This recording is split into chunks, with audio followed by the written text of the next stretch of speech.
धीमहि धियो यो नः प्रचोदयात्। देवतुल्य भाइयों, मैं माँ शक्ति। आज स्वाध्याय चिंतन का मार्ग क्रमांक 480 और आज हमारे बीच में काफी लंबे समय के बाद आए हैं श्री प्रमोद कुमार साहब, जो एडिशनल कमिश्नर इनकम टैक्स हैं दिल्ली में। और आपका जो विषय है वो है परम ग्रंथ गीता, भक्ति काल और परालोक। हम आदरणीय प्रमोद कुमार साहब से निवेदन करते हैं अपना उद्बोधन जारी करें। आदरणीय प्रमोद कुमार साहब। परमपिता परमेश्वर की अनुकंपा से मैं इस विषय पे बोलने की प्रयत्न कर रहा हूँ। यद्यपि इस विषय पे बोलने का साहस शायद ही सृष्टि में किसी को होगा, क्योंकि ये विषय ईश्वरी वाणी से संबंधित है। गीता के चतुर्थ अध्याय में पहला श्लोक ही जब अर्जुन ने शंका व्यक्त की कि हे भगवान, आप तो, जब भगवान ने कहा एवं व्यवस्थित योगम प्रोक्तवान हमव्ययम्, कि हे अर्जुन, मैंने इस योग को सृष्टि के आदि में सूर्य से कहा था, और सूर्य ने अपने पुत्र मनु से कहा था, मनु ने अपने पुत्र इक्षांक से कहा था। इस तरह से कालांतर में इस योग को, भक्ति योग को, योग चार तरह के, मैं पहले एक बार मैंने लेक्चर लिया था तो उसमें चार तरह के योग बताए थे: भक्ति योग, ज्ञान योग, कर्मयोग, निष्काम कर्मयोग और क्रिया योग। तो इस योग को मैंने सृष्टि के आदि में सूर्य से कहा था, और सूर्य ने अपने पुत्र इक्षांक से। इस तरह से सब लोगों ने जाना इसे, जो कालांतर में लुप्त हो गया है। तो आज मैं चर्चा करता हूँ गीता की भक्ति पे। गीता की जो भक्ति है उसमें 12वें अध्याय में भगवान ने भक्ति योग को पूरी तरह से बताया है कि भक्ति किस तरह से होनी चाहिए। यद्यपि और अध्याय में, तृतीय अध्याय में निष्काम कर्मयोग का अध्याय है, चतुर्थ अध्याय है जो, वो उस निष्काम कर्मयोग को अकर्म, कर्म और विकर्म को डिफाइन करने के लिए है उनका। लेकिन 12वां अध्याय वो भक्ति योग नाम ही है उसका, जो विश्व रूप दर्शन योग के बाद में आता है। जब भगवान ने अपने रूप के दर्शन करा दिए तो फिर भी अर्जुन को एक संशय रह गया था। अर्जुन का संशय था कि हे भगवान, आप ये बताओ कि भक्ति में आपकी दो तरह की भक्ति है, एक निराकार भक्ति, एक साकार भक्ति। तो कौन सी भक्ति श्रेष्ठ है, साकार या निराकार? तो भगवान ने कहा यद्यपि दोनों ही श्रेष्ठ हैं अर्जुन, लेकिन चूंकि साधन में सुगम है इसलिए साकार भक्ति निराकार भक्ति की अपेक्षा अत्यंत श्रेष्ठ है। यद्यपि निराकार भक्ति वाले को वही परम धाम प्राप्त होता है जो साकार वाले को, लेकिन निराकार साधन में कठिन है। जब आप एक किसी पॉइंट को, किसी उसको रूप को आप देखेंगे तो उस रूप की कल्पना करना, उस रूप के प्रति प्रेम करना, उस रूप के प्रति अनुरक्ति होना, एक स्नेह होना, आसक्ति होना बहुत आसान होता है। लेकिन अगर आप निराकार में देखेंगे तो निराकार तो उसका कोई आकार ही नहीं है, उसके प्रति किस तरह से भक्ति को प्रदर्शित करेंगे आप? तो भक्ति करना, निराकार की भक्ति करना बहुत कठिन काम है, साकार की भक्ति करना बहुत आसान काम है। इसीलिए भगवान ने साकार को निराकार से श्रेष्ठ बताया, केवल इसीलिए। अदरवाइज दोनों भक्तियों का एक ही मार्ग है, दो मार्ग हैं और उसका लक्ष्य एक ही है, वो लक्ष्य है परम धाम। अब आप सोचेंगे परम धाम क्या चीज है? इसमें मैंने एक तत्व और बाद में जोड़ा है शर्मा जी, लास्ट में ज्ञान, कि ज्ञान क्या चीज है। ठीक है, तो मैंने बताया है कि ईश्वर से जुड़ने के चार मार्ग हैं: ज्ञान, भक्ति, क्रिया योग। जैसे जिसमें देवरा बाबा निष्णात थे, एक देवरा बाबा हुए लास्ट क्रिया योगी मानता हूं मैंने इस कलिप के, जो 1990 में योगिनी एकादशी वाले दिन गोलोकवासी हो गए थे, वो लास्ट क्रिया योगी थे। और अब इस समय ज्ञात क्रिया योगी कोई नहीं है इस जगत में। तो और चौथा मार्ग है निष्काम कर्मयोग। निष्काम कर्मयोग क्या है कि एक ऐसा कर्मयोग जिसमें हम फल की इच्छा न करें, फल के बारे में ज्यादा सोचे नहीं। तो ये निष्काम कर्मयोग एक तरह से त्याग की अवस्था की ओर ले जाता है। परमात्मा ने एक किसी अध्याय का मुझे ध्यान नहीं आ रहा है, उसमें एक लास्ट अध्याय का लास्ट श्लोक है, इसमें बोला है कि अर्जुन, अभ्यास से ज्ञान से अभ्यास श्रेष्ठ है, अभ्यास से ध्यान श्रेष्ठ है, और ध्यान से कर्मों के फल का त्याग श्रेष्ठ है। इस तरह से त्याग से क्योंकि त्याग से तत्काल ही परम शांति होती है। त्याग का अर्थ है कि हम संग्रह न करें। आप देखो कि एक लिमिटेड में जो जीवन निर्वाह के लिए अपेक्षित है, उस अपेक्षित चीज में हम खाने पीने लग जाए, केवल वही सोचें कि इतना अपेक्षित है, उतना परमात्मा दे ही देता है। उस स्थिति में आपकी बुद्धि स्थित प्रज्ञ हो जाएगी, वो इधर उधर नहीं जाएगी, एक्स्ट्रा चीजों की ओर नहीं जाएगी। तो स्थित प्रज्ञ बुद्धि जिसकी हो गई, वो परमात्मा में ध्यान लगाने के लिए और परमात्मा को प्राप्त करने के लिए अर्ह हो जाता है, एलिजिबल हो जाता है। तो इस तरह से अभी मैं भक्ति की चर्चा कर रहा था तो थोड़ा मैं निष्काम कर्मयोग की ओर बढ़ गया, ज्ञान की ओर बढ़ गया। तो भक्ति का ये है। अब उन्होंने पूछा अर्जुन ने कि भगवान फिर उस भक्त के लक्षण क्या है, जो श्रेष्ठ भक्ति करता है उसके लक्षण क्या है। तो उन्होंने बताया कि जो समतावादी, यानी जो सृष्टि में सारी चीजों को समत्व मान, समान माने, विभेद न करे, तो उस वो आदमी श्रेष्ठ भक्त होता है। इन्होंने एक जगह रखा है गीता में, समत्तम योग उच्यते, समत्व ही योग है। योग मतलब ईश्वर से जुड़ने का एक उपाय है, समत्व। तो इन्होंने तो इस तरह से एक भक्त को, श्रेष्ठ भक्त को समतावादी होना चाहिए, उसको विभेद नहीं करना चाहिए। जो सारे प्राणी मात्र में ईश्वर का अंश है, कोई ऐसा प्राणी नहीं है जिसमें ईश्वर का अंश न हो, बिना ईश्वर के अंश के हो, क्योंकि ये पूरी सृष्टि परम परम ब्रह्म परमात्मा की इच्छा का एक विस्तार मात्र है। वो जब चाहे इसे समेट लेते हैं, इसे प्रलय कहते हैं, जब चाहे जब से विस्तार दे देते हैं, उसे सृष्टि कहते हैं। तो भक्त का पहला लक्षण समत्व है। दूसरा लक्षण क्या है, एक तरह से आप देखेंगे 17वें अध्याय में दैवी तत्व और आसुरी तत्व वाले पुरुषों के लक्षण बताए, कौन दैवी तत्व का है, कौन आसुरी तत्व का है। तो 12वें अध्याय में आप उसे कंपेयर करेंगे थोड़ा सा, तो आप देखेंगे कि जो भक्त है वो दैवी संपदा को लेके उत्पन्न हुआ है। दैवी संपदा मतलब दया भाव, परमार्थ भाव, ठीक है, समत्व भाव, हर व्यक्ति में ईश्वर की उपन्ना, अहंकार न होना, क्रोध न होना, और ये सारे जो गुण हैं जितने भी हैं, वो दैवी संपदा को प्राप्त हुए पुरुष के लक्षण होते हैं। अगर हम इसका अवलंबन करते हैं जीवन में भी, तो हो सकता है कि थोड़े समय आपको तत्काल इसी नहीं आएगा। क्रोध करना, क्रोध को कंट्रोल करना दुनिया में बहुत मुश्किल काम है। काम भाव को क्रोध करना बहुत मुश्किल काम है, कंट्रोल करना। और आपका तीसरा मद और लोभ, मद का कंट्रोल करना बड़ा मुश्किल काम। आपको पद मिल जाए, देखो मद कितना भयंकर हो जाएगा आप में, ठीक है, पैसा आ जाए तो भयंकर लोभ हो जाएगा आप में। तो इन सबको कंट्रोल करना बड़ा मुश्किल काम है। तो ऐसी परिस्थिति में, लेकिन जो ये चीजें अभ्यास से कंट्रोल हो जाती हैं। आप क्रोध को एक दिन में नहीं जीत सकते। क्रोध को जीतने के लिए आपको बहुत टाइम की, अभ्यास की आवश्यकता है। निरंतर अभ्यास से आप क्रोध को जीत पाएंगे। तो इस तरह से धीरे धीरे करके हम दैवी संपदा में अपने उसको बदल सकते हैं, चरित्र को, ठीक है। तो ये भक्त के लक्षण होते हैं, दैवी संपदा। सारी दैवी संपदा के जो गुण हैं वो भक्त के विशिष्ट लक्षण माने जाते हैं। तो उन्होंने 12वें अध्याय में जो 20 श्लोक हैं, उसमें इन्होंने इसी का पूरा वर्णन किया है, भक्ति का। अब एक चीज बड़ी इंटरेस्टिंग बताऊंगा मैं आपको, जो मैंने फील की। वो दो चीज है इस सृष्टि में। ज्ञान किसे कहते हैं, ज्ञान क्या है, जो एक पॉइंट ज्ञान है। रियलिटी में ज्ञान ये नहीं है कि physics, chemistry, math, biology, military science, aeronautical engineering, astronomy, इनका पता हो ना, ये ज्ञान नहीं है। ये फैक्ट बताऊं मैं आपको। रावण ज्ञानी नहीं था, रावण विद्यानुरागी था। ये विद्या है, दो चीज होती है, विद्या और ज्ञान। विद्या अभ्यास से आती है, और ज्ञान स्वतः हृदय में उद्दीप्त होता है। वो कैसे होता है, हमारे हृदय प्रदेश में परमात्मा का वास होता है हर एक के में, ठीक है। वो जब परमात्मा का अंश जब खिंचाता है, एक तरह से ऐसे मान लें कि एक कंप्यूटर रखा है, सॉफ्टवेयर है, एक सॉफ्टवेयर उसमें पड़ा हुआ है, लेकिन वो सॉफ्टवेयर में ना तो कंप्यूटर बेकार है, ठीक है जी। और कंप्यूटर और सॉफ्टवेयर भी डला, उसमें तो बिजली नहीं हो, इलेक्ट्रिसिटी नहीं हो, तो वो दोनों चीज बेकार है। तो आप इस शरीर को ऐसे मान लें, सूक्ष्म शरीर, स्थूल शरीर और आत्म तत्व। स्थूल शरीर हमारा हार्डवेयर है, सूक्ष्म शरीर हमारा इसमें सॉफ्टवेयर है, और जो आत्म तत्व है जो दोनों से परे है, ठीक है। ये मेरा एक द्वैतवाद है। जनरली माधवाचार्य ने द्वैतवाद की बात की है, लेकिन मुझे जो लगता है, जो मैं बता रहा हूँ आपको, कि द्वैत नहीं है, यद्यपि अद्वैत है। सारी चीजें अद्वैत है। अद्वैत का मतलब ये सब तीनों चीजें एक ही में इंटरलिंक भी हैं। अब वो कैसे, मैं आपको बता रहा हूँ। एक बार और डिस्कस हुआ था इस मामले पे। सपोज तो ये तो आपने समझ लिया आज के उससे एग्जाम्पल से, कि कंप्यूटर और ये हमारा जीवन, जिसमें सूक्ष्म शरीर, स्थूल शरीर और आत्म तत्व, ये किस तरह से कंपेयर है।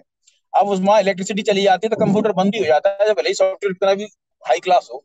ऐसे ही यहाँ प्रभाव है, जो हमारा ये फैक्ट है, जो ईश्वरी तत्व जिसे आत्म तत्व बोलते हैं, वो हमारी इलेक्ट्रिसिटी है। और सॉफ्टवेयर जो हमारा है वो है सूक्ष्म शरीर। अब जब सूक्ष्म स्थूल में से निकल जाता है तो वो हार्डवेयर काम ही नहीं करेगा, जब उसमें सॉफ्टवेयर निकल जाए तो। सेम है। तो अब मैं चल रहा था ज्ञान पे। अब ज्ञान क्या चीज है, ये हमारा हृदय प्रदेश हो गया, जिसको बताया है। उसमें परमात्मा का बात है, इसे इफेक्ट कहते हैं, आत्म तत्व बोलते हैं।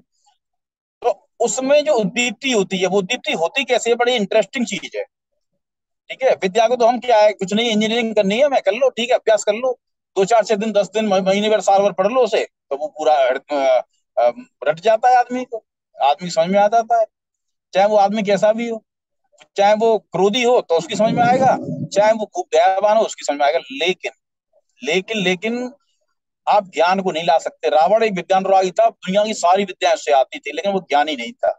न तो वो आया लास्ट तक, न वो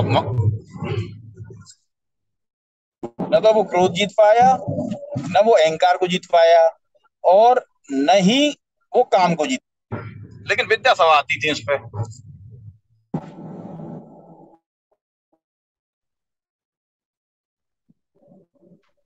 जी सर। ठीक है, विद्या सारी आ रही है आवाज मेरी, हाँ आ रही है, बिल्कुल आ रही है सर। लेकिन विद्या सारी सारी इस पे आती थी। ठीक है, तो वो विद्यानुरागी था बस, केवल ज्ञान ही नहीं था। ज्ञान तो हृदय में दीप्त होता है, और वो होता क्या है कि ज्ञान वो है जो परमात्मा से संयोग कराता है। ठीक है, वो अलौकिक नहीं है, वो पारलौकिक है। ठीक है, वो आपको धीरे धीरे आपके हृदय में ऑटोमेटिक आएगा।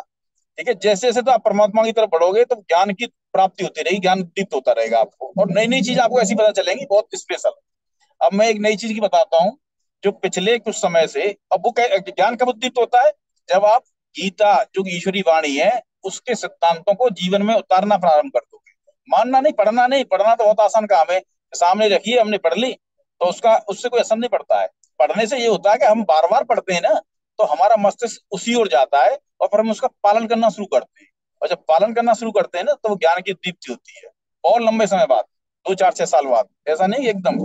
क्योंकि वो एक ऐसी अवस्था है, देखो, ये 84 लाख योनि है, ये फैक्ट है। ठीक है, मॉडर्न साइंस ढूंढ पाए या नहीं ढूंढ पाए, लेकिन योनि 84 लाख, वो ढूंढने का, वो उतना जल्दी ढूंढ भी नहीं सकती है। ठीक है, तो अब जीव उसमें चलता रहता है, यानी सूक्ष्म शरीर उसमें सब घूमता रहता है, और अपने भोग भोगता रहता है। ये एक फंडा है, भोग का, इच्छा का, और जैसे बैंक बैलेंस होता है ना, पुण्य तत्व का, पुण्य प्रभाव का, उसे बैंक बैलेंस मान लो। अब वो कटता जाता है और पाप बढ़ते जाते हैं। उसी प्रकार से फिर भोग है, उसमें भोग भी दो हैं, अच्छे और बुरे, ये तो मैंने आपको एक बार पहले बताया था, आपको याद हो तो।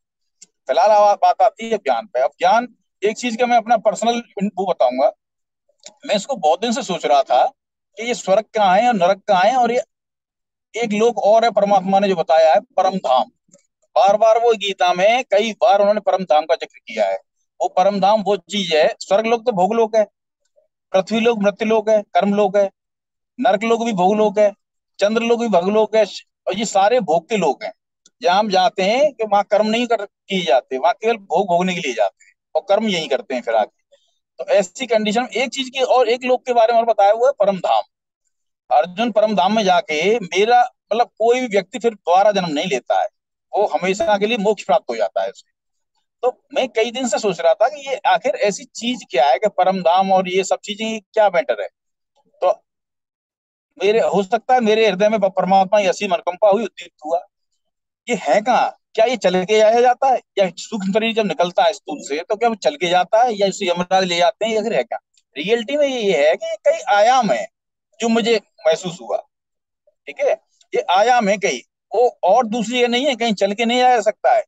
एक आयाम से दूसरे आयाम में जाते हैं। ये ईश्वरी माया बड़ी प्रबल है, भयंकर प्रबल है, ये इसको काटना बड़ा मुश्किल काम है। ये विद्या के द्वारा वो करना, ये सब कर्म के फलस्वरूप हम पद प्राप्त कर रहे हैं, पैसा प्राप्त कर रहे हैं, ये कर्म है। हम अपने कर्म को जलाते हैं और अपना एंजॉय करते हैं लाइफ को, ये फैक्ट बात है। ठीक है, इसलिए करते हैं भाई, इसने तो इस कर्म में एक्चुअली पिछले जन्म के कर्म हमारा प्रारब्ध बन जाता है, और वही हमारा भाग्य का निर्माण करते हैं। ठीक है, तो इसमें ये जो आयाम है, ये आयाम क्या है कि एक आयाम से दूसरे आयाम में, और दूसरे आयाम तीसरे में। अब वो ऐसा नहीं है कि वो 1000 किलोमीटर दूर, इतने योजन दूर, ये सब नहीं है। वो आते हैं देवदूत, वो दूसरे आयाम में रहते हैं। ये हमारा कर्मलोक का आयाम है, वो हमारा स्वर्ग लोक का आयाम है, और वो तीसरा नरक लोक का आयाम है, और एक परम धाम का है। परम धाम का मतलब है कि जहां सूर्य चंद्र या इस तरह के तारे जिसको प्रकाशित नहीं करते, वहां स्वयं परमात्मा परम ब्रह्म परमेश्वर के प्रकाश से वो प्रकाशित होता है परम धाम। वहां कोई और चीज नहीं है, वहां कोई सुख नहीं है, जब सुख नहीं होगा तो दुख भी नहीं है, जो सुख दुख दोनों सहजी भी हैं। जहां दुख होता है वहां गारंटी से सुख आएगा। आप ये नहीं कह सकते कि हमने जिंदगी भर केवल दुख भोगा है, सुख नहीं। जब दुख की एंड, दुख जहाँ है तो वहाँ सुख जरूर होगा, जहाँ सुख है वहाँ दुख जरूर होगा। आप ये मत सोच सकते हैं कि हम सुख भोग रहे हैं, हम सुख ही भोगते रहेंगे। नहीं, दुख जरूर आएगा, कभी न कभी आएगा। ठीक है, लेकिन तीसरी अवस्था और है एक, वो है इन परे, इस सुख से भी परे और दुख से भी परे, वो है आनंद की अवस्था। वो केवल आनंद की अवस्था परमात्मा में विलीन होकर प्राप्त की जा सकती है, परमात्मा में लीन होकर प्राप्त की जा सकती है। वो न सुख से, उसमें न सुख है न दुख है, वो उससे परे है। आप देखो, आप ईश्वर का ध्यान करो, ठीक है, परमात्मा का ध्यान करो और सब कुछ एब्सोल्यूट सरेंडर कर दो। जो 12वें अध्याय में बोला भी इन्होंने कि नहीं, उसमें 9वें अध्याय का 34वां श्लोक, ठीक है, मन, और 18वें अध्याय का श्लोक 2 बार उन्होंने केवल ये श्लोक रिपीट किया है कि मेरा भक्तपन, मेरी पूजा कर, मुझे मानना वाला बन, तब तू सारे मुझ में ही निवास करेगा, इसमें कुछ भी संशय नहीं है। 9वें अध्याय का 34वां श्लोक, लास्ट श्लोक, ठीक है। तो ऐसी स्थिति में आदमी आनंद में चला जाता है, ना उसे सुख का वाहन होता है ना दुख का। सुख दुख क्या चीज है, ये हमारा सूक्ष्म शरीर इसको फील करता है, ये फील के सब्जेक्ट है। ये कोई ऐसा थोड़ी है कि नहीं, अब मान लो थप्पड़ मारा किसी में तो आदमी फील ही तो करता है, अब मर जाता है जब सूक्ष्म शरीर निकल जाता है तो थप्पड़ मारते रहो, लात मारते रहो, चला दो, कोई असर पड़ता है, इसमें कुछ नहीं पड़ता। तो ये फीलिंग है, सब ये फीलिंग है, जो सूक्ष्म शरीर फील करता है वो है ये। सूक्ष्म शरीर तो वो बता ही दिया था मैंने एक बार, के बुद्धि, विवेचना शक्ति, हमारी, हमारे मन, ये सूक्ष्म शरीर है, ठीक है। ये व्याप्त होता है इस स्थूल में, तभी जाके ये एक्टिव रहता है, अदरवाइज इनएक्टिव है ये। तो ऐसी परिस्थिति में तो ये जो आयाम है ना, ये भी इसी टाइप से, ये माया है, माया बड़ी प्रबल है। इसमें एक आयाम तो ये है कर्मलोक का, और वो दूसरा आयाम स्वर्गलोक का है, वो भी दूर नहीं है। हमारा सूक्ष्म शरीर इसमें जाता है, क्योंकि स्थूल तो जा नहीं सकता, स्थूल तो कर्मलोक में ही मिलता है, जिसके साथ से हम काम करते हैं। तो वो सूक्ष्म शरीर जाके वहां भोग भोगता है, अच्छी भोग स्वर्गलोक में, खराब भोग नरकलोक, ठीक है, ये दोनों। अब तो इस तरह से ये मैंने ये तीन चीज महसूस की। वो आयाम कोई ऐसा नहीं है कि यहाँ से लाख योजन दूर हो, 50,000 योजन दूर हो, ये ऐसा नहीं है कहीं भी। वो यही है, इसी जगह है, लेकिन वो आयाम को हम देख नहीं पाते हमारी। जैसे ऐसे ही, जैसे जब विराट स्वरूप दिखाया था भगवान ने 11वें अध्याय में, तो उसमें अर्जुन उस विराट स्वरूप को उन प्राकृतिक अपने जनरल नेत्रों के द्वारा देखने में असमर्थ था, वो नहीं देख पा रहा था। अब वो परमात्मा तो यही थे ना, परमात्मा ये बता मुझे, जब विराट स्वरूप दिखाया था वो विराट स्वरूप भी तो यही था, लेकिन अर्जुन नहीं देख पा रहा था, है ना। तो इसका मतलब वो आयाम दूसरा था। जब उस आयाम के नेत्र उसे प्रदान किए, उसको ये दृष्टि दी उस आयाम को देख सकने की, तो वो उस आयाम को देख पाया कि पूरे विराट स्वरूप। समझ में आ रही है जो मैं कह रहा हूँ? 11वें अध्याय में जो विराट स्वरूप दिखाया था उसको अर्जुन प्राकृत नेत्रों द्वारा देखने में असमर्थ था, जी जबकि वो विराट स्वरूप इसी लोक में यहीं खड़े होकर कुरुक्षेत्र के मैदान में दिखाया जा रहा था, क्योंकि वो आयाम दूसरा था। उस आयाम को देखने के लिए स्पेशल विजन की जरूरत थी, वो स्पेशल विजन अर्जुन को दी गई, तब उसको देख पाया। इसी तरह से स्वर्ग लोक का आयाम भी यही है, लेकिन हम उसे न फील कर पाते हैं, देख पाते हैं, क्योंकि वो उसके लिए हमें स्पेशल विजन की जरूरत है। विजन की मतलब स्पेशल उसकी जरूरत है, तब उसे देख पाएंगे, ठीक है। सबसे पहले तो उसके देखने के लिए हमें स्थूल शरीर का त्याग करना पड़ेगा सूक्ष्म शरीर में, क्योंकि स्वर्ग या नरक में कोई भी स्थूल शरीर से नहीं जा सकता, तो वो सूक्ष्म शरीर जा सकता है। तो इसका मतलब है कि वो आयाम यही है, आयाम कोई बाहर नहीं है, ठीक है। ऐसा ही तीसरा आयाम जो है सर्वश्रेष्ठ आयाम है जिसे बोलते हैं, वो परमधाम, जहाँ ईश्वर, क्योंकि ईश्वर तो दुनिया में हर चीज में व्याप्त है, तो ऐसा तो हो नहीं सकता कि वो परमधाम में बैठे हुए हैं और ये दुनिया यहाँ चल रही है। उसका मतलब क्या है कि वो आयाम दूसरा है, वो तो दुनिया में व्याप्त है ही। ऐसे जब, जैसे विराट स्वरूप तो दुनिया में व्याप्त है ही, लेकिन वो दूसरा आयाम था, इसलिए वो अर्जुन देख नहीं पा रहा था, ठीक। तो इस तरह से मैंने ये अभी 10 या 12 दिन पहले जब मैंने बार बार सोचा, तो ये मुझे, मेरे हृदय में एक नई चीज आई कि आयाम अलग नहीं हो सकता, आयाम यही है। अब हम उसे देखें कैसे? प्राकृत नेत्रों द्वारा देखने में असमर्थ है। आपने देखा होगा भगवान श्री कृष्ण कई बार स्वर्ग और नरक गए थे, स्वर्ग गए थे, नरक भी, मतलब नरक मतलब यमराज के शासन में, वहां भी गए थे। जब उन्होंने अपने गुरु उज्जैन के जो वो थे, उनके गुरु थे, उन गुरु के पुत्र पूर्णदत्त को लेने के लिए जब गुरु माता ने बोला, तो परमात्मा सीधे सीधे वहीं चले गए थे यमराज के पास, वहां से उसका सूक्ष्म शरीर लाके स्थूल में प्रविष्ट करा के उसको जिंदा किया था। ये तो मैं नहीं बोल रहा हूँ, ये तो महाभारत भी बोलता है, ये फैक्ट है, ठीक है। ऐसे ही एक बार गए थे उस ब्राह्मण के लिए, जो उनके राज्य में आया था, उसके पुत्र कई मारे गए थे, तब वो श्राप देने को था, तो अर्जुन ने कहा था कि भाई मैं रक्षा करूंगा तेरी, लेकिन अर्जुन रक्षा नहीं कर पाया था, तो अब उन्होंने खुद जा गए थे और खुद उस ब्राह्मण के पुत्र को लेके आए थे। तो वो ऐसा नहीं है वो बहुत लंबी दूरी करके गए, वो उस आयाम से उस आयाम में प्रविष्ट हो गए थे, योगेश्वर थे, वो परमात्मा है, उन पर सारी दृष्टि है, प्रविष्ट होने के सारे ज्ञान है। पहले ऋषि मुनि भी प्रविष्ट हो जाया करते थे एक आयाम से दूसरे आयाम में। आप इसे एक तरह से समझ लीजिए, आज की विज्ञान उसे ब्लैक होल्स का नाम देती है। उस ब्लैक होल से दूसरे ब्लैक होल में रियलिटी में क्या है, रियलिटी में एक आयाम है। ठीक है, आप उस आयाम से जाएंगे तो उसके लिए विशिष्ट बिजली की जरूरत पड़ती है, विशिष्ट उसकी जरूरत पड़ती है। वो अगर आपके पास है तो आप जा सकते हैं। आप उसे कह दो कि दुनिया में जो भी विज्ञान किसे कहते हैं, नियम को ही विज्ञान कहते हैं, लॉ, रूल्स, यही विज्ञान है, रियलिटी है। तो इस जी। तरह से आयाम है। अब तीसरा आया इसमें में ज्ञान, भक्ति और काल, है जी, काल और परलोक। हाँ, परालोक। अब ये परालोक है क्या चीज, ये लोग तो आपको समझ में आया, ये कर्मलोक है। आखिर स्वर्ग और नरक इसके बारे में बता रहा था, और ये परम धाम इसके बारे में बता रहा था। तो परम धाम में, अच्छा एक बात और बता दूं मैं आपको कि परम धाम में जाता कौन है। नेचुरली बात है, परम धाम, परम धाम का अर्थ है कि जहाँ ईश्वरीय सत्ता है और जहाँ कोई दूसरी सत्ता नहीं है जी, उसे कहते हैं परम धाम। तो अब परम धाम यानी ईश्वर में विलीन होना है। परम धाम में जाने का मतलब, ईश्वर में विलीन आदमी कैसे बनेगा, जब आदमी खुद ईश्वर हो जाएगा। एक्चुअली ये आत्म तत्व है ना, जो हमारा प्रभाव है, इफेक्ट है, जो प्रकाश तत्व हमारा, उसका समुच्चय ही तो ईश्वर है। अब सारा प्रकाश तत्व को मिला दो पूरी सृष्टि को, तो वही ईश्वर है। उनका प्रकाश पूरी सृष्टि में फैला हुआ है। ठीक है, और पूरी, इसीलिए पूरी सृष्टि में वो है और उनमें पूरी सृष्टि है, ये फैक्ट है। तो ऐसी परिस्थिति में ईश्वर में विलीन होने का साहस, ईश्वर में विलीन होने मतलब का पात्र कौन है, जो ईश्वर की तरह ही विवेक करे।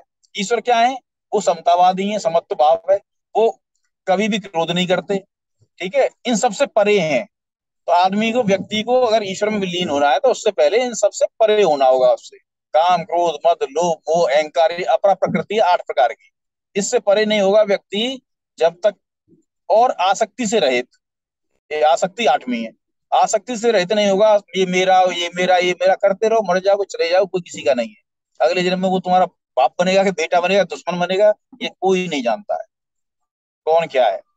ठीक है, आपने देखा होगा महाभारत में, जब ये लोग गए, महाभारत युद्ध खत्म हो गया तो तर्पण करने के लिए गए, तो वहां इच्छा प्रकट की थी गांधारी ने कि मैं अपने पुत्रों से मिलना चाहती हूँ। कुंती ने भी की, द्रौपदी ने भी की। तो व्यास जी ने इन सारे आत्मा, हमारा आपसे क्या रिश्ता है, अब तो हमारा कोई नहीं है। और वहां न दुर्योधन अभिमन्यु से मिलना था, अभिमन्यु दुर्योधन, कोई मतलब आत्म तो किसी का कोई शत्रु नहीं है। सूक्ष्म शरीर कोई शत्रु नहीं है ना, आत्म तो शत्रु है।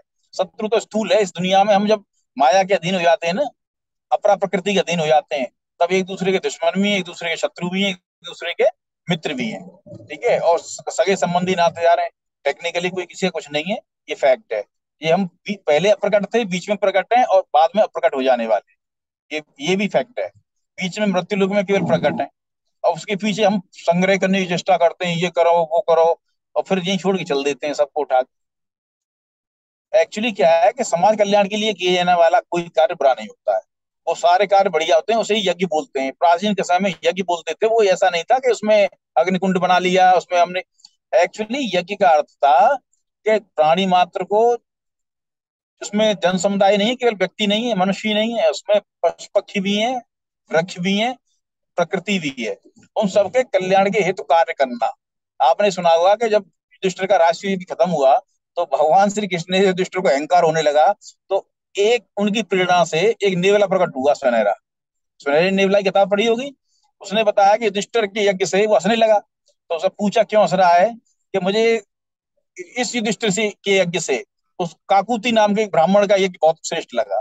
कि क्यों, इसलिए कि उस यज्ञ में जो काकुति ब्राह्मण के ब्राह्मण ने किया था, उस यज्ञ में मेरा आधा शरीर सोने का हो गया उसके पुण्य प्रभाव से। तो वो यज्ञ क्या चीज था, भगवान ने पूछवाया तो उसने बताया कि वो कुछ नहीं, कई दिन से भूखा था, अकाल पड़ा हुआ था, तो उसमें चावल कहीं से दाने लेके आया, तो एक अतिथि आ गया, जो हमारे सनातन धर्म में नहीं बल्कि धर्म जिसे बोलते हो जी, धर्म तो हिंदू धर्म, ये सब धर्म तो संप्रदाय है, तो ये तो अब पैदा हुए हैं। तो धर्म के अनुसार किसी भी अतिथि को पहले भोजन कराना हमारा कर्तव्य है। और मैं आपको बता दूं कि गोवर्धन में एक संत निवास करते थे, गया प्रसाद जी। अभी की बात है, 50-60 साल पहले की बात है, 50 साल पहले की। ठीक है, उनका, वो गृहस्थ संत थे, उच्च कोटि के विषय भोगों से विरक्त। तो उनके यहाँ पहला कोई भी व्यक्ति पहुंचता था तो अपना भिक्षा मांगा हुआ 5 घरों से जो भोजन बनाते थे वो अपनी पत्नी के लिए, अपने लिए, अपने पुत्र के लिए, उसमें से आधा हिस्सा उस अतिथि के लिए रखते थे। ये अभी की बात है, ज्यादा पुरानी नहीं, 50-60 साल पहले। आपने सुना भी होगा गया प्रसाद जी के बारे में। अतिथि के बाद फिर उसमें से एक हिस्सा गाय के लिए निकालते थे और एक हिस्से में अपने परिवार का पालन पोषण करते थे। तो वही सिस्टम वहां काकुति के ब्राह्मण नाम के एक ब्राह्मण का था, तो उसने उस अतिथि को दिया। वो अतिथि जो था वो यमराज था, यम धर्म था। तो जब उसने उसका ले लिया, उसके पुत्र का ले लिया, उसकी पत्नी का ले लिया, और उसके पुत्र वधु का भी जब भाग ले लास्ट में दे दिया उसने, तो वे प्रकट हुआ अपने रूप में, बोला कि तुमने जिस धर्म, अतिथि धर्म का पालन किया है, तुमने इस परमार्थ का पालन किया है, ये बड़ा असंभव है। क्योंकि उस अकाल में जिसमें 6 दिन से तुम भूखे थे, भूख में व्यक्ति की बुद्धि मारी जाती है, फिर आदमी कुछ देखता नहीं, लेकिन आपके चारों लोगों ने इस तरह का जो उदाहरण पेश किया है, उस उदाहरण के कारण आप चारों दिव्य लोक के अधिकारी हो। तो वो ने दिव्य लोक मिला था। तो उसमें से जो अन्नकण बचे थे उस पर सुनहरा नेवला बोलता है कि मैं लोटपीट हुआ जब वो चले गए दिव्यमान से, तो उससे मेरा आधा शरीर सोने का होगा, लेकिन इन युधिष्ठिर महाराज के इस यज्ञ से मेरा आधा शरीर सोने का नहीं हुआ। ठीक है। तो ऐसी कंडीशन में यज्ञ उसे बोलते हैं जो जन कल्याण के, व्यापक जन कल्याण के लिए। अब ये नहीं है इसके लिए बहुत बड़े धन की आवश्यकता हो, अरे उसकी सामर्थ्य उसी में थी, गया प्रसाद जी की सामर्थ्य उसी में थी। ठीक है, उसके लिए बहुत बड़े धन की आवश्यकता नहीं है। आप कोई भी बोले हैं जैसे धर्म के अनुसार आचरण करें, तो उसमें अब आपके पास तो मान लो 10 रोटी है, उस रोटी में से 2 रोटी अतिथि के लिए चली जाएंगी, तो गाय के लिए चली जाएंगी, 6 में आप पेट भर लो। उसके लिए बहुत बड़े, वो महान यज्ञ, आपने कुल संपत्ति का कुछ दान दिया ना, इस तरह से, तो ये यज्ञ कहलाता है। तो बात परालोक की आ रही थी, तो उस परालोक में परम धाम का अधिकारी वो व्यक्ति होता है जो व्यक्ति ईश्वर की तरह ही बनने की कोशिश करता है। ईश्वर की तरह मतलब अहंकार नहीं, अहंकार तो ईश्वर में होता ही नहीं है। ठीक है, काम क्रोध मत लोभ नहीं होते, आसक्ति नहीं होती, वो सबको समान मानते हैं। ठीक है, तो उस स्थिति में जब आदमी प्राप्त कर लेता है तो वो ईश्वरीय तत्व में विलीन होने का पात्र बन जाता है। तो ये परालोक हो गया, परम धाम जिसे बोलते हैं।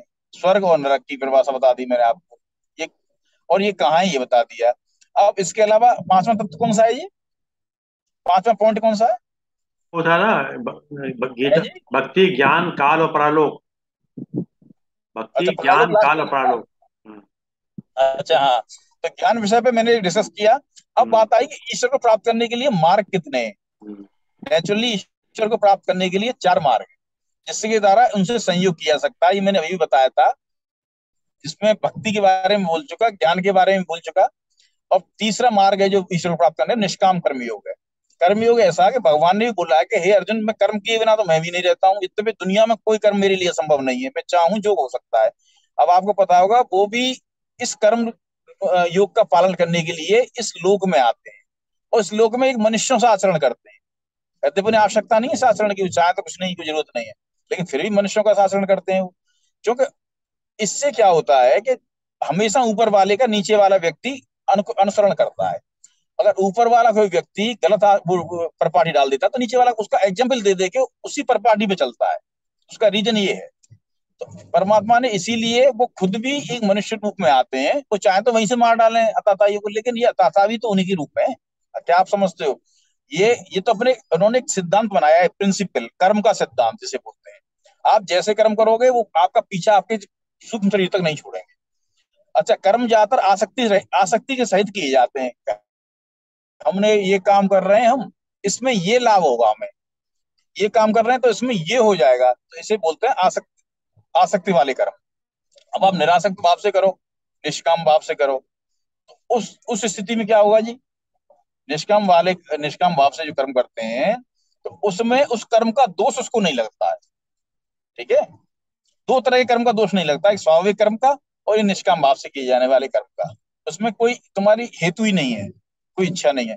तो ईश्वर से जुड़ने का एक मार्ग बन जाता है। जब कर्म से दोष नहीं लगेगा तो पाप और पुण्य इसमें नहीं कंसीडर होंगे। जब पाप पुण्य कंसीडर नहीं हो रहे हैं तो आपको ईश्वरीय सत्ता से मिलने का मार्ग प्रवृत्त हो जाएगा। एक चौथी चीज और है, क्रिया योग। ये सबसे ध्रुव है क्रिया योग। क्रिया योग का अर्थ है कि आप कुंडलिनी को जागृत कीजिए, आप ब्रह्मचर्य का पालन कीजिए, और एनर्जी को कुंडलिनी के माध्यम से इंगला पिंगला सुषुम्ना 3 तरह की होती हैं जो हमारी इस रीढ़ की हड्डी के जरूरत भी होती है, उनको जागृत कीजिए और अपनी सारी एनर्जी को सहस्त्रार चक्र में ले आइए। ठीक है, नॉर्मल वे में, मैं अब क्रिया योग को, मैं क्रिया योगी तो हूं नहीं, लेकिन मैंने जितना पढ़ा है और समझा है, और सहस्त्रार चक्र के द्वारा हम अपने इस न्यूरॉन्स को जागृत कीजिए। ठीक है। जनरली क्या होता है कि टॉप से टॉप, यानी आइंस्टाइन के भी और टॉप आदमियों के भी 0.0001% न्यूरॉन जागृत होते हैं, जिसके साथ से वो दूर से दूर चीजों को सॉल्व करते हैं। लेकिन हम 1% भी या 0.5% भी न्यूरॉन्स जागृत कर लें तो हमें उस लोक में क्या हो रहा है, वहां क्या हो रहा है, ये सारी चीजें पता आइडिया हो जाता है। तो ऐसी कंडीशन में ये केवल रहता है क्रिया योग। आप जैसे देहरा बाबा ने एक अपने स्पीच में बताया था, मैंने सुना था। मैं उन भाग्यशाली लोगों में हूँ जिन्होंने देवरा बाबा के 1989 में दर्शन किए थे। तो उन्होंने एक स्पीच में बताया हुआ है कि वो भोजन नहीं लेते थे कभी भी। रसिया के कैमरामैनों ने, रसिया के जर्नलिस्टों ने 1 महीने तक उनकी रिकॉर्डिंग की। वो बस नीचे उतर रहे थे उस मचान से पानी उसके लिए, पानी नहीं, नहाने के लिए उस पर ऊपर चढ़ जाते थे, चाहे भयंकर गर्मी हो, सर्दी हो, वर्षा हो। तो उन्होंने पूछा कि आप कैसे खाते हो? तो उन्होंने किया, ये तो बहुत आसान है कि जब मैं सर्दी होती है तो मैं सूर्य नाड़ी को उद्दीप्त कर देता हूँ, और गर्मी होती है तो चंद्र नाड़ी कर देता हूँ, तो मुझे ना गर्मी लगती ना सर्दी लगती। तो पूछा तुम खाते कैसे हो? कुछ नहीं, मैं सूर्य से ले लेता हूँ एनर्जी। ये तो ये क्रिया योग है। क्रिया योगी जो होता है उससे, अच्छा अभी बताओ, आप जनरली में आप न खा रहे हो, न पी रहे हो, न कर रहे हो, तो आप किसी को कष्ट ही नहीं दे रहे हो ना, आपकी इच्छा तो मारी गई है ना। तो आपने क्रिया योग के द्वारा अपने शरीर को एक तरह से योग में डाल दिया, एक तरह से ईश्वर से मिलने का मार्ग पे चला दिया है। तो उस तरह से देखा जाए तो ये क्रिया योग कठिन है, इसे आम आदमी नहीं कर सकता। ये कई करोड़ आदमियों में से एक आदमी क्रिया योग का आचरण कर पाता है। लेकिन साधन में इन चारों में सबसे सुगम भक्ति योग है। लेकिन भक्ति दो तरह की होती है, एक ज्ञान रहित भक्ति, एक ज्ञान सहित भक्ति। ज्ञान सहित भक्ति सर्वश्रेष्ठ है। ज्ञान रहित भक्ति कभी कभी उल्टी दिशा में ले जाती है। जिस ऐसा भक्त जिसे ज्ञान भी हो और जो भक्ति भी हो, वो सर्वश्रेष्ठ है। ठीक है। ये तो इस तरह से ज्ञान सबके साथ जुड़ा हुआ है। क्रिया योगी भी ज्ञानी होता है, तभी होता है। तो ज्ञान एक ऐसा एलिमेंट है जो हृदय में दीप्त होता है, जो किसी किताब को पढ़ने से नहीं आता। ठीक है। जो परमात्मा के निरंतर ध्यान से आता है, उद्दीप्त होता रहता है। तो वो ज्ञान भक्ति के साथ भी है, और ज्ञान क्रिया योग के साथ भी, ज्ञान निष्काम कर्म योग के साथ भी है। जो जब तक ज्ञान नहीं होगा व्यक्ति को, तो वो निष्काम कर्मयोगी हो ही नहीं सकता। जब तक ज्ञान नहीं होगा तो क्रिया योगी नहीं हो सकता, जब तक ज्ञान नहीं होगा तो भक्ति योगी नहीं हो सकता। तो इसलिए ज्ञान एक परमावश्यक तत्व है। तो और ज्ञान की प्राप्ति मैं सोचता हूँ सब श्रेष्ठ क्या है कि बहुत से लोग कहीं उल्टी सीधे गुरुओं के पास आते हैं। इस कलयुग में कोई गुरु नहीं है, ये बता दूं मैं आपको, कलयुग में कोई सर्वश्रेष्ठ गुरु नहीं बचा है जिसको अब प्रेजेंट में तो नहीं है। 1990 तक तो थे, मैं बोलूँ आपको, लेकिन प्रेजेंट में कोई गुरु बाकी नहीं है अब। ठीक है। 1990 तक तो कई ऐसे लोग थे जो बीतरागी टाइप के थे, जिनको कभी भी संग्रह की इच्छा भी नहीं की। लेकिन आज किसी कथावाचक के पास चले जाओ तो उसे बस धन दे दो, और वो कुछ ज्ञान तो कुछ जानता ही नहीं है वो, तो बस उसे धन दे आओ, बस वही बहुत है। तो ज्ञान इस समय है केवल ईश्वरी वाणी में, वो है गीता। आप गीता का मनन, अध्ययन, पठन पाठन करो, वो भी शास्त्रानुकूल तरीके से। ठीक है। तो आपको ज्ञान की प्राप्ति हो ही जाएगी। 1 साल में तो नहीं होगी, लेकिन 2 साल में भी नहीं होगी, 4 6 7 साल में हो जाएगी। और एक बात बताऊं, ये तो परमात्मा ने भी गीता में बोला है कि इस गीता शास्त्र को जो मेरे भक्तों में श्रवण कराएगा, वो समझ लो मैं उससे ऐसा मानूंगा कि वो ज्ञान युग से मुझे पूजित कर रहा है। ये 18वें अध्याय का 78 श्लोक है इसमें। ये शायद 74 या 75वां श्लोक है, 2 3 श्लोकों में बोला है, नहीं 74 75 में नहीं, शायद 71 71 72 में बोला है। तो ये जो स्थिति है ज्ञान इसकी, तो ज्ञान की प्राप्ति हमें केवल गीता शास्त्र से हो सकती है, या फिर उचित गुरु उस टाइप का हो जिससे खुद ज्ञान की प्राप्ति हो। अब जिन्हें खुद ज्ञान की प्राप्ति नहीं है तो वो ज्ञान की प्राप्ति नहीं कर रहे। यही हमारे इस सनातन संस्कृति का समय दुर्भाग्य है कि ज्ञान की प्राप्ति हम उनसे करने जा रहे हैं जिन्हें खुद ज्ञान की प्राप्ति नहीं है। तो वो हम गलत रास्तों में भटक रहे हैं, उल्टी सीधे रास्तों में। नए नए पंथ पैदा हो रहे हैं, नए नए गुरु पैदा हो रहे हैं, और धंधे पानी चल रहे हैं उनके आराम से। बीमारी इस बात की। इसलिए हमें चाहिए कि गीता रखें अपने घर में, और गीता का शास्त्रानुकूल श्रवण करें, डेली मनन करें और अध्ययन करें। कम से कम 1 घंटा निकालें बस। ठीक है। इसके लिए, और 1 घंटा कोई बड़ी बात नहीं है, आपकी सर्विस में फिर भी 1 घंटा निकाल सकते हो। इससे क्या है कि ये हमें ज्ञान की प्राप्ति होगी और मन की भावना शांत होती है। त्याग, थोड़ा त्याग भी होता है। और एक सबसे परे छोड़ दो तो, अगर गीता ज्ञान का हम थोड़ा सा एक श्लोक भी अपने जीवन में उतार पाते हैं तो हमें शांति की भी प्राप्त होती है, परम शांति। फिर हमारा मन धन में, पदार्थों के संग्रह में, इनमें चंचल नहीं होता, केवल यथा इतना आवश्यकता, जितनी आवश्यकता है उसका एक गुण उतना या उससे सवा गुना, इसके अलावा फिर कोई गलत रास्ते की ओर जाता नहीं है। ठीक है, तो इस तरह से चारों विषयों पे मैंने बोला।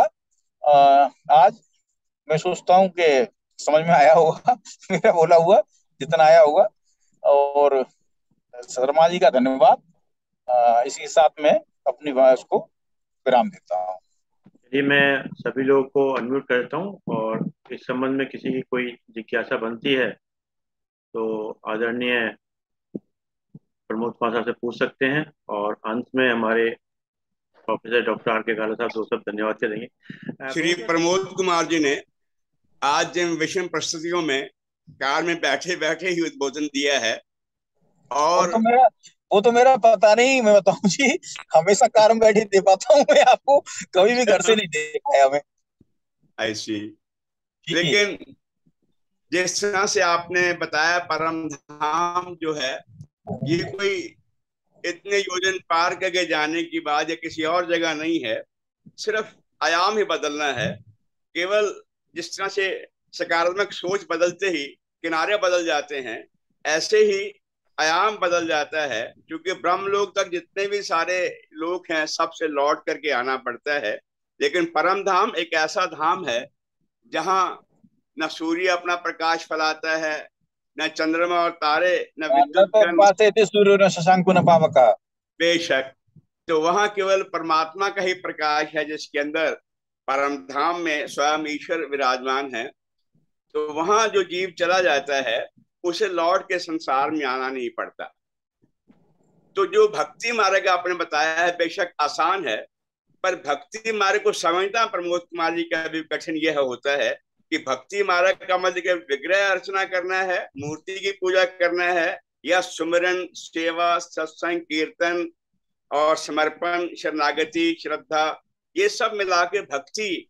भक्ति को आप कैसे डिफाइन करेंगे? अगर इसको जरा एक सेकंड में बोल पाए। इस पे एक्चुअली इस पे मैं चाहिए रिक्वेस्ट करूंगा उस पे। चलिए फिर नेक्स्ट में ले लेंगे। भी वर्टिकल देखा है हमने, अभी हॉरिजॉन्टल देखेंगे। फिर नवता भक्ति के बारे में बताएंगे। नवता भक्ति क्या, कीर्तन, चिंतन, मनन, नाम स्मरण, ये सब है पार्ट इसके। उसके लिए पूरा एक लेक्चर की आवश्यकता पड़ेगी केवल भक्ति की। तो स्वयं भगवान ने गीता में कहा है, सब्जेक्ट है कोई जो मेरा भक्त होता है, अर्जुन बेशक उद्घोष कर दो, मेरा भक्त उसका विनाश कभी नहीं होता। और जो मेरी ओर चल पड़ा है, जो मेरे बारे चिंतन करता है और मेरी बात करता है, मेरा स्वाध्याय करता है, वो मेरा भक्त है। और दुराचारी व्यक्ति भक्त हो जाता है, क्योंकि भक्ति कोई शर्त नहीं है। ज्ञान की शर्तें हो सकती हैं, उससे पहले शर्तें हैं, उसके बाद ज्ञान मार्ग में चलना होता है। पर भक्ति मार्ग के लिए कोई शर्त नहीं।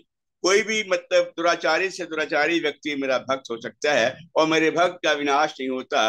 वो जितना भी करता है उसकी रक्षा मैं स्वयं करता हूँ। तो आपने बहुत अच्छा उद्बोधन दिया, और आज समझ आ गया है कि ये ज्ञान और भक्ति और कर्म में, बेशक कर्म बड़ा आसान है, पर कर्म में अपने आप में आसक्ति को त्यागना, चाहे फल को त्यागना हो या कर्म करने से पहले ईश्वर को समर्पित होना हो, कठिन कार्य होता है। और ज्ञान में अपने आप को अलग समझ करके साक्षी बन करके मैं चेतन आत्मा हूँ और संसार में रम रहा हूँ, और जो कुछ हो रहा है प्रकृति कर रही है, प्रकृति में केवल क्रियाएं हैं, मैं कर्म केवल देखता मात्र हूँ। ये सब भाव भी अपने आप में बड़े इंपॉर्टेंट हैं। पर भक्ति जैसे आपने कहा आसान साधन है, बशर्ते कोई भक्ति कर पाए। तो आपको बहुत बहुत साधुवाद, आपका आभार, धन्यवाद। आपने इतना समय निकाल करके हमें अवलाइज किया है। पूरे ग्रुप की ओर से आपको मैं साधुवाद देता हूँ। नमस्कार। धन्यवाद आदरणीय प्रोफेसर डॉक्टर आर के काला साहब। धन्यवाद आदरणीय प्रमोद कुमार साहब, आपने समय निकाल के समय दिया। और जैसे कि एक विचार के साथ और 3 बार ओम के साथ अपनी बात को समाप्त करते हैं। आज का विचार है, गरूर में इंसान को कभी इंसान नहीं दिखता। गरूर में इंसान को कभी इंसान नहीं दिखता। जैसे छत पर चढ़ जाओ तो अपना ही मकान नहीं दिखता। जिद, गुस्सा, गलती, लालच और अपमान उन खराटों की तरह होते हैं जो दूसरा करे तो चुपते हैं, परंतु स्वयं करे तो एहसास तक नहीं होता। आइए 3 बार उनका चरण करते हैं।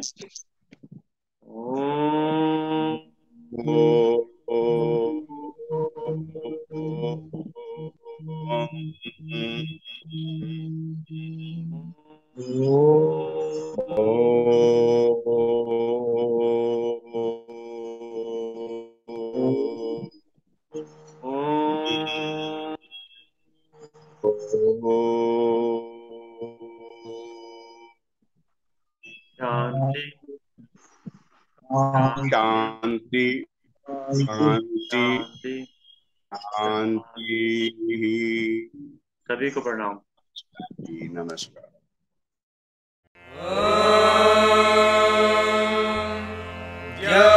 शान्तिरन्तरिक्षं शान्तिः पृथिवी शान्तिरापः शान्तिरोषधयः शान्तिः वनस्पतयः शान्तिर्विश्वे देवाः शान्तिर्ब्रह्म शान्तिः सर्वं शान्तिः शान्तिरेव शान्तिः।